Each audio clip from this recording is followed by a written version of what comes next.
오늘 우리가 함께 읽은 마태복음 5장 1절부터 12절 말씀 가지고 복이 있나니 라는 제목으로 함께 말씀을 나누려고 합니다.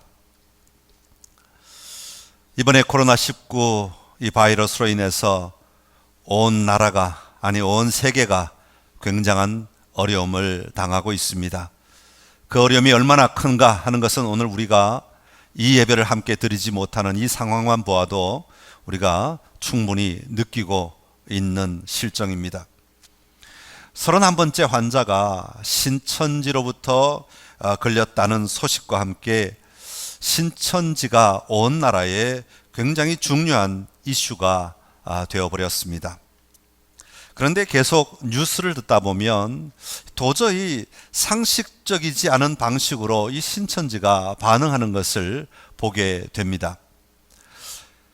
모든 숫자를 다 밝혔다 얘기를 했지만 조금 지나서 다른 압박이 들어가면 또 다른 숫자가 드러나게 되지요.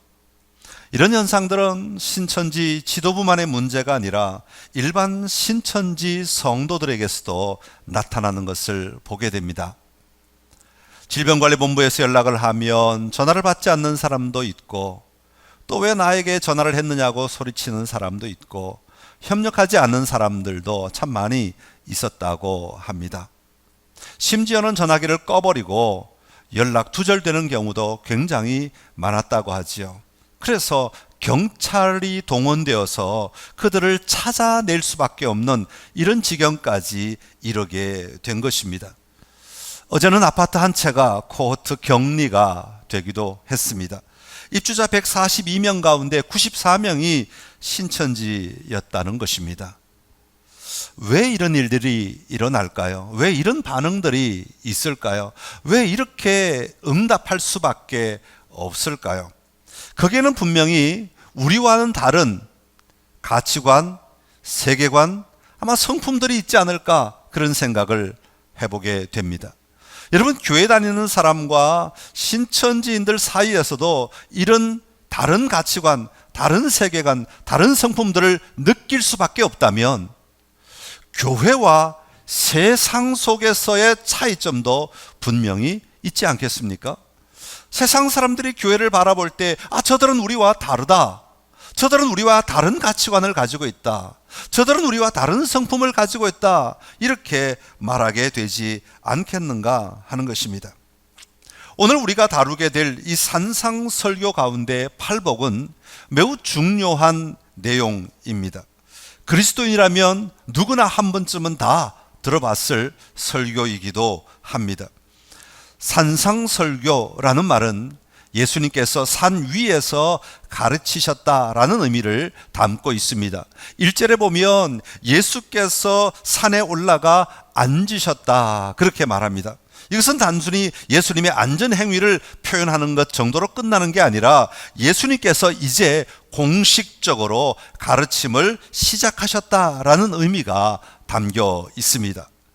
2장, 3장, 4장의 이야기가 끝나고 이제 5장에서 비로소 예수님께서 공식적으로 예수님이 선포하셔야 될 내용의 전반적인 것을 가르치셨다라는 의미가 담겨 있는 거죠.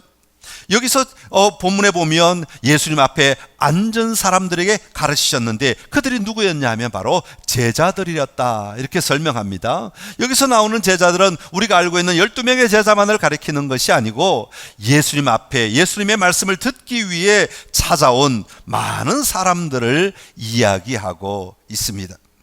이처럼 예수님을 찾아온 사람들에게 예수님은 예수님을 따르며 예수님의 말씀대로 살아가려면 어떤 지식이나 어떤 교리를 알기 이전에 어떤 사람이 되어야 하는가라는 근원적인 이야기를 먼저 하고 계시는 것입니다. 다시 말하면 하나님의 나라를 살아가는 사람들은 어떤 가치, 어떤 태도, 어떤 성품을 가지고 살아야 하는가라는 것을 먼저 가르치고 있는 것입니다. 그러게 오늘 우리가 보고 있는 이 산상설교는 예수님을 따르는 자들, 하나님의 자녀들이 가져와야 하는 삶의 틀이라고 말할 수 있습니다. 어쩌면 이 세상을 살아가는 그리스도인들의 삶의 기준이라고 말할 수 있습니다. 예수님의 제자가 되었으면 반드시 가지고 가야 하는 제자도, 제자가 마땅히 행해야 될 도리들을 가르친다고 말씀하고 있는 거죠. 다른 말로 표현하면 제자들의 사고방식의 근거가 무엇인가를 예수님은 이 산상설교를 통해 말씀하고 있는 것입니다. 이것은 마치 애굽의 노예로 살아가던 이스라엘 백성들을 광야로 하나님께서 이끌어내시고 여호와 하나님께서 시내산에서 그들에게 이렇게 말씀하셨습니다. 너희가 내 말을 잘 듣고 내 언약을 지키면 너희는 모든 민족 중에서 내 소유가 되겠고 너희가 내게 대하여 제사장 나라가 되며 거룩한 백성이 되리라. 그렇게 말씀하십니다.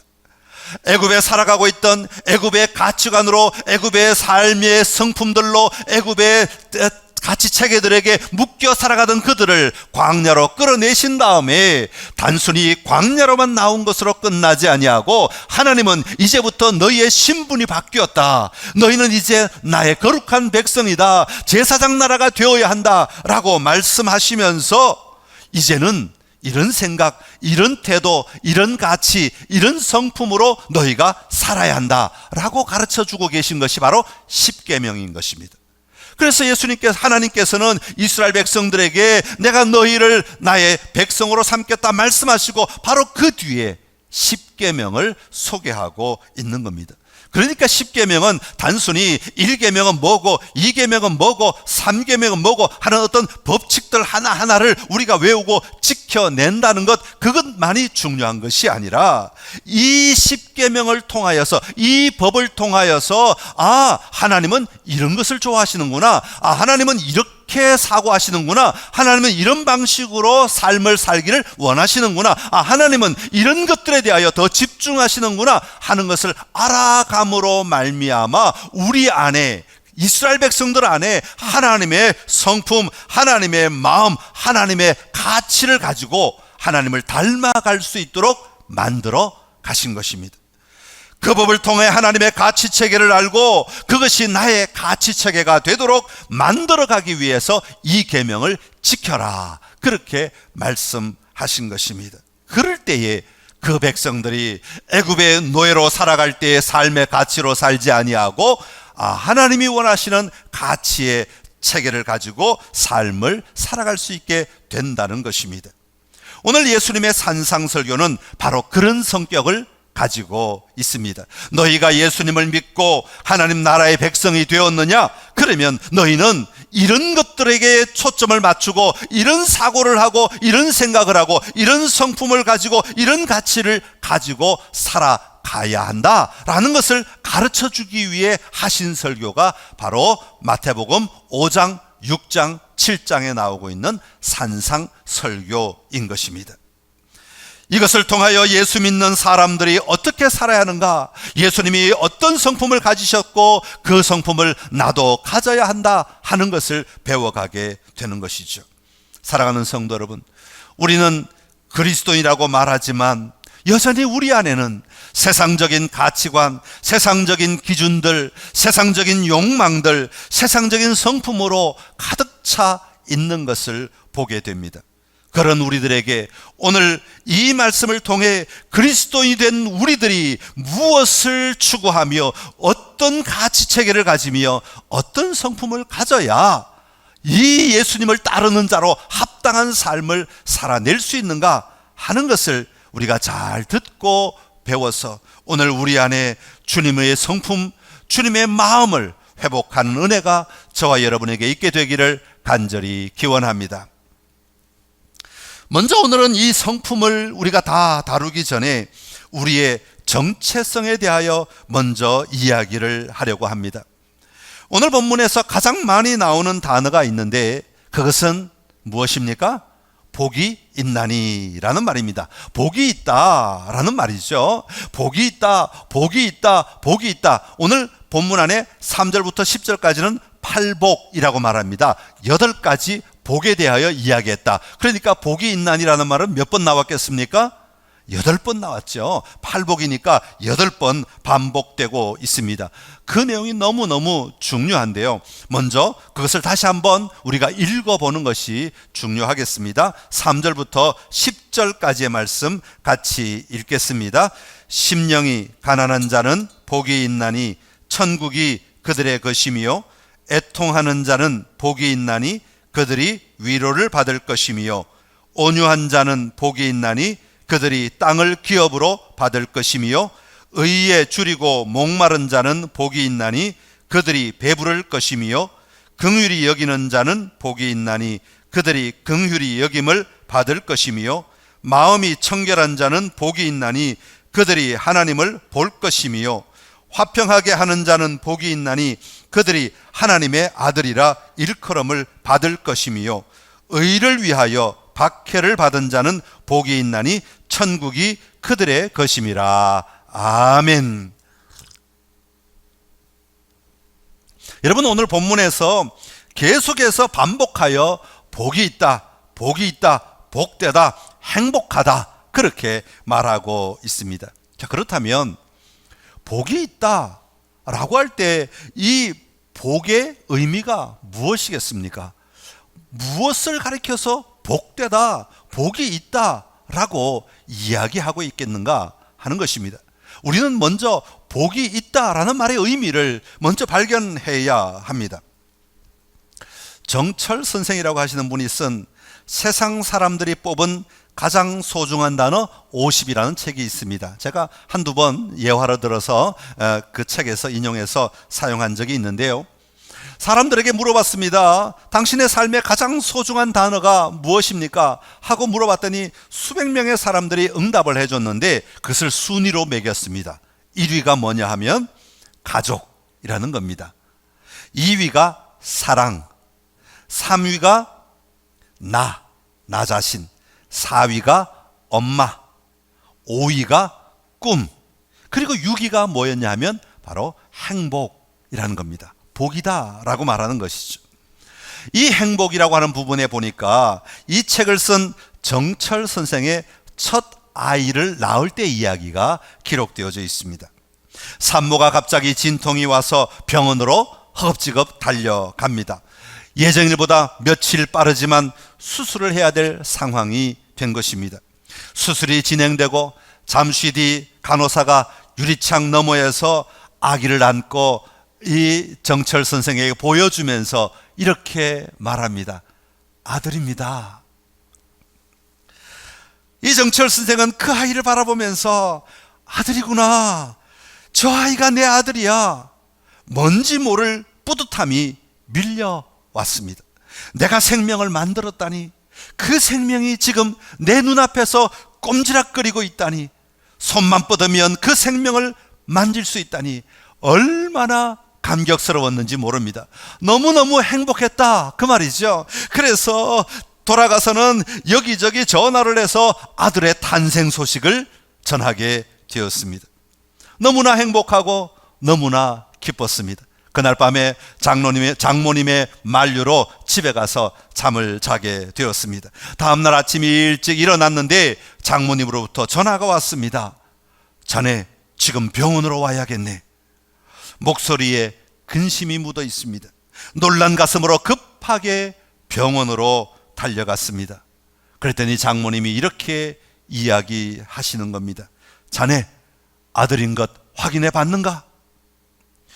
무슨 말인지 몰라 어리둥절하고 있는데 사정 이야기를 쭉 듣고 보니까 장모님이 아이를 산모방으로 데리고 와서 기저귀를 갈아주려고 하는데 있어야 할 게 보이지 않더라는 것입니다.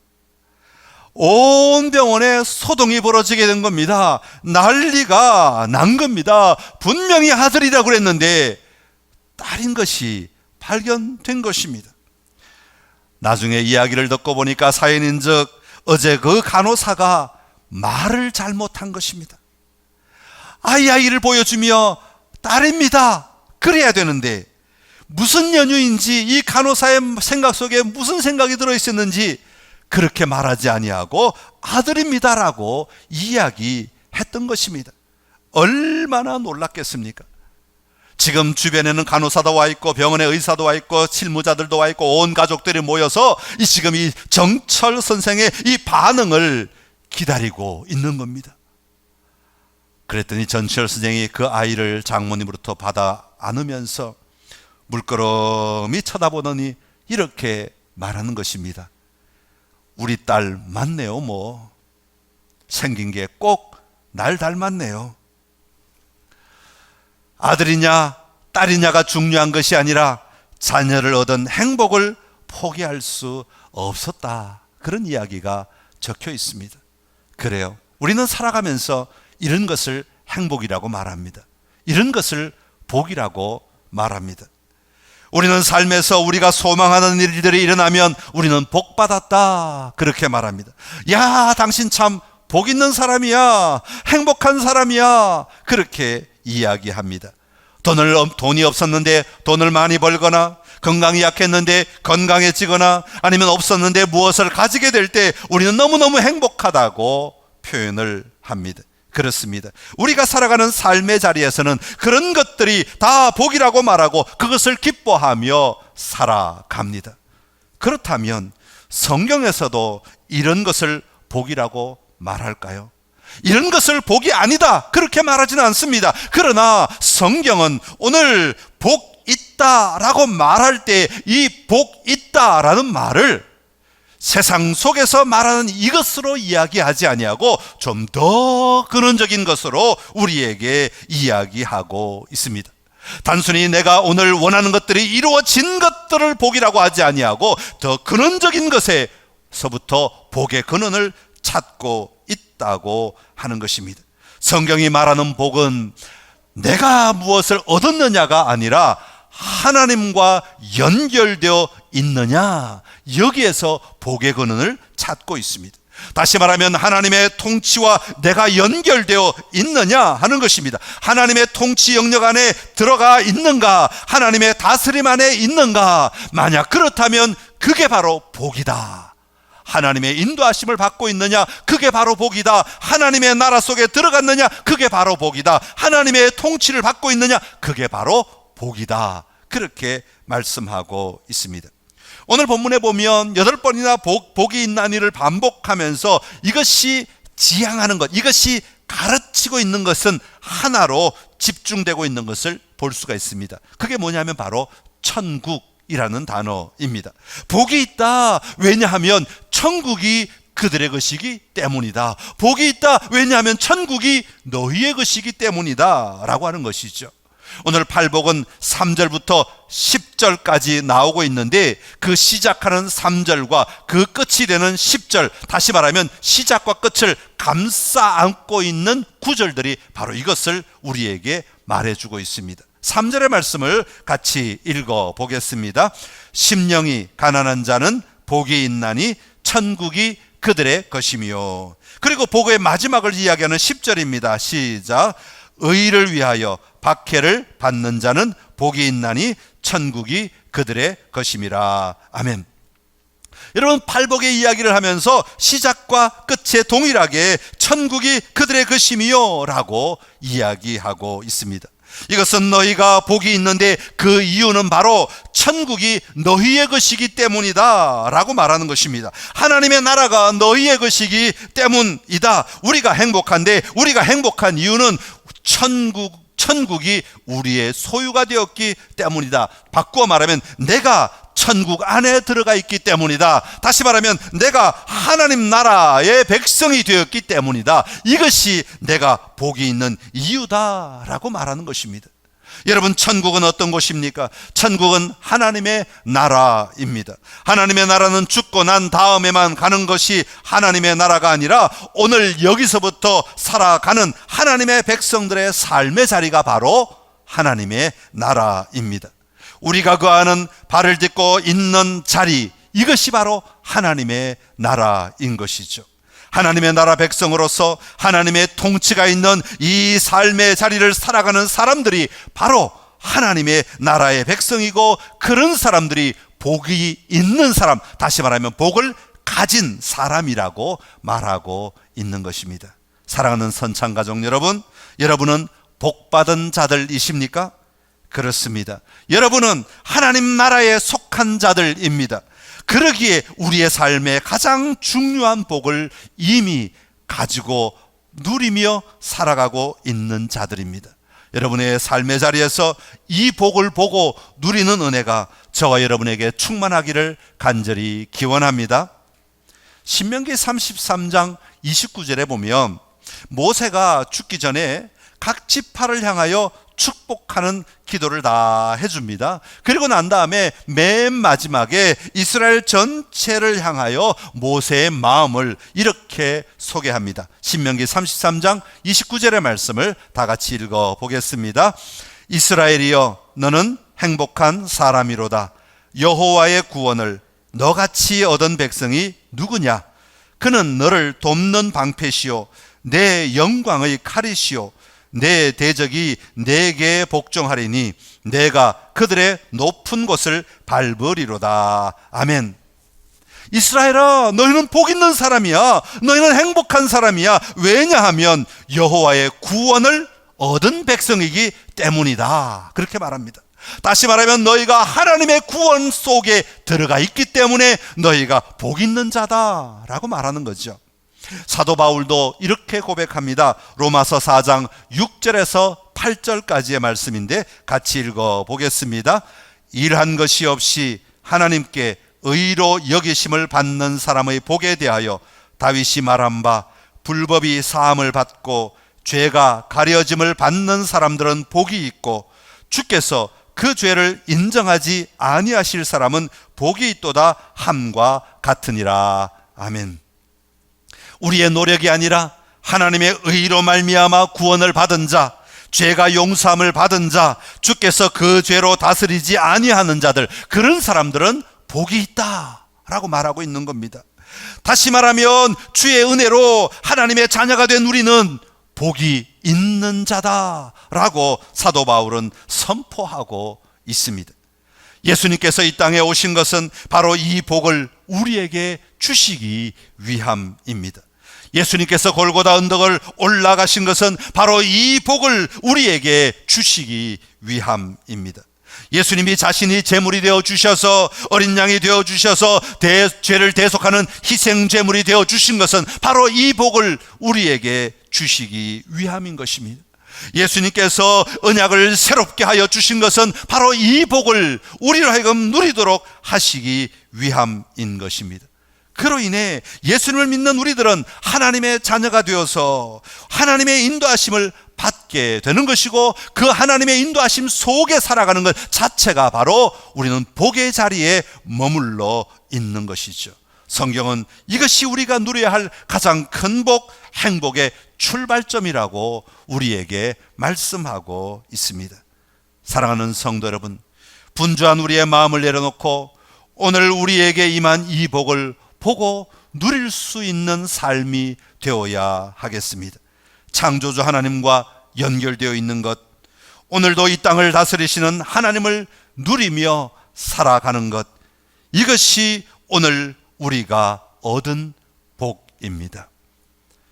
이스라엘을 저주하려는 발람에게 하나님이 나타나셔서 이렇게 말씀하십니다. 민수기 22장 12절의 말씀인데 같이 읽어보겠습니다. 하나님이 발람에게 이르시되 너는 그들과 함께 가지도 말고 그 백성을 저주하지도 말라. 그들은 복을 받은 자들이니라. 아멘.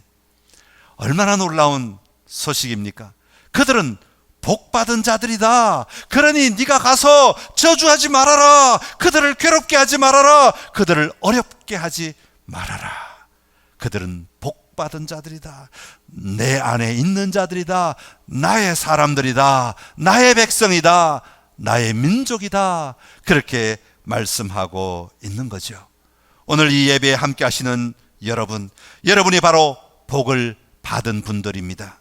세상의 어떤 잠깐의 충족보다 더 크고 영원한 복을 받아 누리고 계신 분들입니다. 오늘 우리 안에 이 고백이 넘쳐나야 할 줄로 믿습니다. 오늘 여러분을 향하여 우리 주님 이렇게 말씀하십니다. 너희들은 복을 받은 자들이니라. 그들은 복 받은 자들이니라. 비록 가정에서 영상으로 예배를 드리지만 이 고백을 함께 하는 저와 여러분은 복을 누리고 있는 자들입니다. 오늘 우리 안에 우리가 예수님을 알아가고 예수님을 누리기 이전에 우리의 정체성, 내가 누구인가? 나는 복을 받은 자이다. 나는 하나님 나라에 속한 자들이고 하나님의 백성이 되었고 예수 그리스도로 말미암아 구원을 얻은 자이다. 이 믿음의 고백이 오늘 우리 안에 분명할 때에 우리 안에 삶의 자리에 하나님을 더 깊이 누리며 살아가는 은혜가 있게 될 줄로 믿습니다. 오늘 저와 여러분 안에 이 복이 충만하기를 간절히 기원합니다. 기도하시겠습니다. 생명의 주권자 되시는 우리 하나님 아버지, 우리가 이 땅을 살아가면서 복을 갈구하며 살아갑니다. 오늘도 내가 얻을 복을 찾으며 애쓰며 노력하며 살아갑니다. 때로는 눈물을 흘리며 때로는 안타까움에 발버둥을 치며 내가 복을 얻어야 된다고 말하며 살아갈 때가 얼마나 많은지 모릅니다. 그러나 우리 그리스도인들은 세상 사람들이 가지지 않는 근원적인 복을 가진 자들로 살아가는 것을 우리가 분명히 알고 믿고 누리며 살아가게 하여 주옵소서. 하나님의 자녀가 된 복, 하나님의 나라 속에 들어가 있는 복, 하나님의 뜻을 누리며 살아가는 자의 복을 오늘 우리가 다 소유하였음을 분명히 알고 믿고 이 삶을 승리하며 살아가게 하여 주옵소서. 주님 안에 있는 것이 평안이고 주님 안에 있는 것이 기쁨이고 주님 안에 있는 것이 즐거움임을 날마다 회복하며 살아가게 하여 주옵시고 이 복을 통하여서 우리의 삶의 환경들을 다스릴 수 있는 힘을 얻게 하여 주옵소서.